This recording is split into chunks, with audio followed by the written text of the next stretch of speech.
మొదటి యోహాను పత్రిక 3వ అధ్యాయం 12వ వాక్యం చదువుకుందాం. మనము కయ్యను వంటి వారమై ఉండరాదు. వాడు దుష్టుని సంబంధి అయి తన సహోదరుని చంపెను. వాడు అతనిని ఎందుకు చంపెను? తన క్రియలు చెడ్డవియు తన సహోదరుని క్రియలు నీతి గలవై ఉండెను గనుకనే కదా అని రాయబడింది.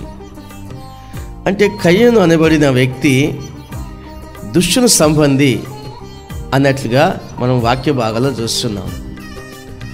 తమ్ముడు తెచ్చాడు దేవునికి అర్పణ, వాళ్ళ అన్నయ్య తెచ్చాడు.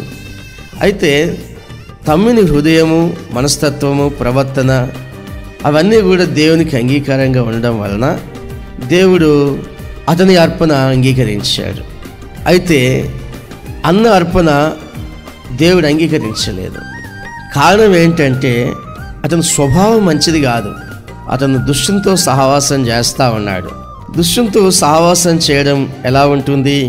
మనము ఇదే అధ్యాయంలో 9వ వాక్యంలో చూసినట్లయితే, దేవుని మూలంగా పుట్టిన ప్రతి వానిలో ఆయన బీజము నిలుచును గనక వాడు పాపం చేయడు.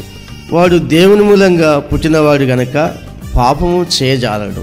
దీనిని బట్టి దేవుని పిల్లలెవరో అపవాది పిల్లలెవరో తేటబడును.